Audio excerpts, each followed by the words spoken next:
So if you'll tell me who you were, or are, sorry.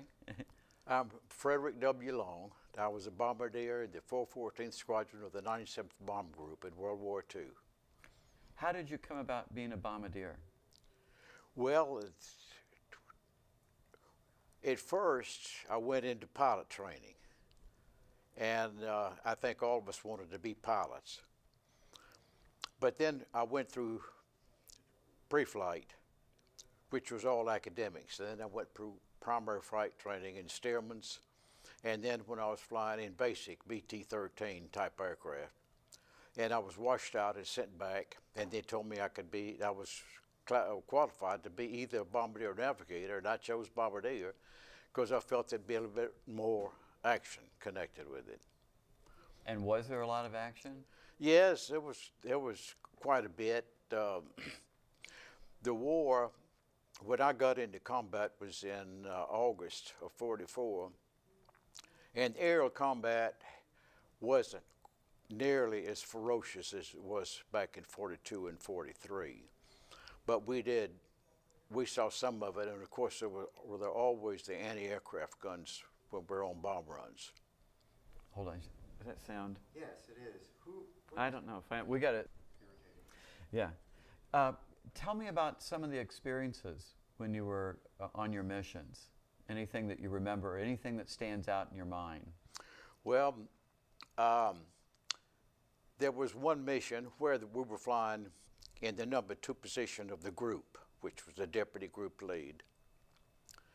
And after we had turned onto the bomb run, the lead plane called us and said that the bomb site was frozen and that we would have to take over the lead of the group. And so we were actually off course. For some reason or other, they turned onto the wrong course. And so then we got turned back onto the right course, and we made a successful bomb run. I guess that was probably one of the most unusual experiences. Tell me what you did as the bombardier. What did you actually do, and how did you do it? Well, shortly after takeoff, and I was flying all through the winter, through all of the winter from Foggia, Italy. And so you had to turn the bomb site on before we got into real cold weather as we were climbing for altitude to keep the bomb site from freezing.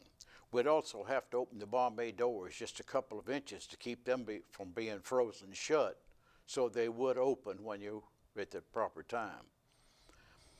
And then I would proceed to set up the bomb site. You'd have to set it up for the altitude you were going to bomb from, the ballistics of the bomb, and the ground speed and the air speed. And so that was the main thing that you were involved with on the way to the target. Of course, there was a lot of time that you spent just looking out the window, but and so whenever we'd start the bomb run, it was planned almost always to fly downwind, so that when you passed over the anti-aircraft guns, you would be spending as little time as possible in that position to get away from there. And I remember one occasion that we had a tailwind of about 250 miles an hour, and the B-17 had an airspeed of 150, so we were traveling about 400 miles an hour, of which was to our advantage. But then it made it a little bit more difficult on the bombardier. You had to find the target quick and get synchronized on it because you're approaching it so fast. Usually you had a lot of anti-aircraft fire generally, depending on how many guns were at the target. But the idea was to get away from the target, turn away from it, and get out of the anti-aircraft fire. Sometimes the Germans would send a spotter plane up, a fighter plane, who would fly alongside the bombers but out of gun range so that he would not be shot down. so that he could send the message to the anti-aircraft gunners down below of our exact altitude, which gave, and our exact speed, which gave them more accuracy.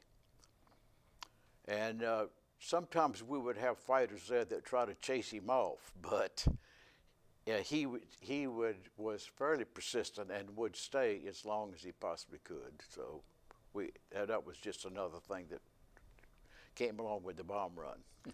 What were you doing when you heard about Pearl Harbor? How old were you? I was 23 years old when I heard of Pearl Harbor. And of course, they had the draft that had started, and I had already registered for the draft. But then, whenever Pearl Harbor came, I then joined. I wanted to fly, and so I joined the Air Corps. How did you? Were you in agreement with us joining the war in Europe, or? Oh yes. I felt real strong about it, or had a real strong patriotic feeling of us being attacked and the Germans attacking the British, and so I was eager to go, and I was happy to get into the Air Force because I wanted to fly, and I didn't want to be in ground troops because those guys I felt had it tougher than the fellas did in the air. But the idea of flying appealed to me. What were you going to be before you joined the service? Had you had a plan that you wanted to be a certain thing, or? No, I didn't. I worked at an appliance store at the time, and so I didn't have any definite plan. And I had not been to college because of depression, and my dad died when I was 15, and so I was part of the support for the family, and so I didn't have either the time or the money to be going to school. I had to spend my time making what money I could to help the family. Did you send money back from when you were in the service? Oh yes, from the very beginning. The military had a plan where that they would send home any amount of money that you asked them to out of your income, and then they would give to me what I requested, and so I asked them. I just held back just enough for me to go over to the PX and get some of the candy bars and stuff like that, and they sent the rest of it home. But all the time I was in the service, they sent the bulk of my checks home. Do you remember when you were flying to a mission, while you were waiting, what's some of the things you remember thinking about? You mean while we were in the air waiting for us to get to the target? Well, the Axis Sally would play a lot of popular music of the time that we heard on the bus today when I was riding, of Glenn Miller, Artie Shaw, all the current big bands. And I guess it was sort of a nostalgic type of a feeling that how you'd like to. I was in there in the fall and winter, as I mentioned, and thinking about being home for Christmas, which I knew I wouldn't be, but how nice it would be. And but then we had a lot of conversation during that period. I would be busy for one thing before we reached 10,000 feet and had to go on oxygen. I would go back to the bomb bay and pull all the cotter pins out of the bombs. And then we would get everybody onto oxygen, and at that time, the armament officer was the bombardier during that period of the Air Force. I don't know how it was prior to that period. And so I just had a few little details. And actually, I didn't do much thinking of anything else because I was busy looking out for enemy fighters. And so I stayed kind of busy in that respect. Time for one more quick question? Almost 3 minutes. Okay. this is the last meeting of the group. What, Yeah.